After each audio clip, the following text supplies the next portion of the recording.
So hello guys एबे किछि समय पूर्व मु वार 2 रो टीजर देखि सारली आउ टीजर देखिकी मु मोर मत आपन सहित शेयर करिवि।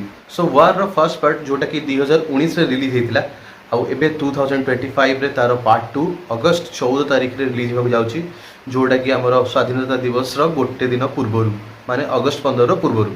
सो ऑब्वियसली फिल्म रो हाइप बहुत बढ़िया अछि आउ ए टीजर टा रिलीज हे कि एबे फिल्म रो हाइप आहुरी बहुत बढ़ी देछि। तो जमती कि आम समस्ते जानी कि फिल्म रो प्रोटैगनिस्ट होउछंती ऋतिक रोशन बा मेजर कबीर धालीवाल आउ फिल्म रो एंटागोनिस्ट जे सी होउची मिस्टर जूनियर एनटीआर बा बटला एनटीआर बा टिंगू एनटीआर बा गेडा एनटीआर जहाँ भी कहीपर।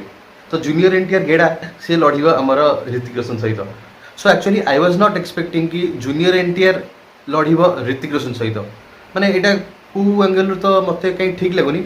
जदि आपण मानकु कौन लगुच निहाती शेयर करेंगे आउ please junior NTR fans offend हुंतु नहीं मु जस्ट मजाक करुँची। तो व्हाट एवर फिल्म तो मु बनौनी फिल्म बनाऊँ यशराज प्रोडक्शंस। तो देखिबा फिल्म रे कौन से केमती एक्टिंग कर एक्शंस केमती कौन रोचे कहीं मुझे प्रीवियस फिल्म जोटा देखी जोटार ना था देवरा देवरा ना देवरा सॉरी से कथा छाड़ू।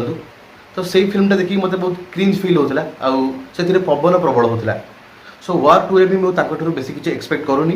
तथापि जदि टीजर आम देखा टीजर स्टार्टिंग से आम हीरो कबीर धालीवाल को कहते कि मोर तो ऊपर बहुत आगु नजर अच्छी तू थिलु इंडिया बेस्ट सोल्जर आउ रो बेस्ट एजेंट किंतु एबे आउ नुह एबे मुझे देखेबी कि किए हूँ बेस्ट एजेंट तू ना मु आउ तू तो मत जानी एबे मु जनइबी कि मु किए। आउ या पर एंट्री होची आमर हीरो ऋतिक रोशन का एंट्री पूरा फुल बाइसेप्स का देखा पूरा फुल टू एक्शन रोम फोम रे जेकी कार रेसिंग होची आ जतबे एंट्री होची तांको सहित गोटे भेड़िया देखा भेड़िया व्हिच मीन्स ऋतिक रोशन को हमको बहुत बरफ जगह रहा भाई देखा जो से गोटे भेड़िया को एडप्ट करते कि पेट हिसाब से रखी पारती आउ दी जन एक मिसिकी बहुत एक्शन करेंगे बढ़िया लगे। मझे गोटे सीन रे B2 बम्बर को भी देखा आउ B2 बम्बर रु आमर हीरो जंप कर तलू ताने कौड़ा सीन हो मु तो बहुत एक्साइटेड देखापी। मझे गोटे सीन रे गोटे ट्रेन भी आसूची आउ ट्रेन ऊपर धुआंधार एक्शन चली बोथ एनटीआर एंड आमर हीरो ऋतिक रोशन। आ मु तो चाहूँगी एनटीआर को ऋतिक रोशन भल कि सेकू कहीं जूनियर एनटीआर को जिते अधिक माड़ हम से आमको भल लगे। So apart from this actress होती कियारा आडवाणी जी की देखा बहुत सुंदर एबे सी कहा पटे आमर हीरो पटे कि विलेन पटे से तो फिल्म देखिए जना पड़ो। बाकी फिल्म रे लुक बहुत बढ़िया अच्छी सी इज लुकिंग वेरी ब्यूटीफुल।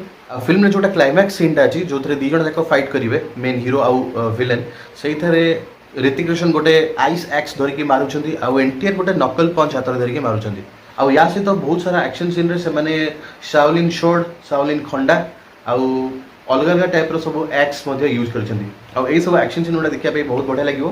आ जोटा फाइनल फाइट हम बिटवीन ऋतिक रोशन एंड एनटीआर सहीटा हूँ गोटे बरफ एरिया जगह आउ सहीटा बहुत इंटेंस फील हो। तो मुझे फिल्म देखा बहुत एक्साइटेड अच्छी। बाकी मूवी जो रिलीज हम ताऊपर आम बहुत कथबार्ता हाँ आ ट्रेलर सब सीन गुड़ा प्रॉपर्ली सिक्वेन्स रखाई जोटा कि आमर फीलिंग्स को आमर हाइप को बहुत बढ़िया भाव में बिल्डअप कर। So guys I am very much excited for this movie आपण मैंने फिल्म पर केते एक्साइटेड अच्छे से कमेंट बॉक्स में लिखुँ। So guys get ready for war on 14 अगस्त 2025। आदि आज वीडियो आपण मानक भल लगे ताले लाइक करूँ शेयर करूँ आम चैनल को सब्सक्राइब करने को जमार भी भूलु ना। तो मुझे देखा भी आपण सहित next video till then take care of yourself take care of each other bye.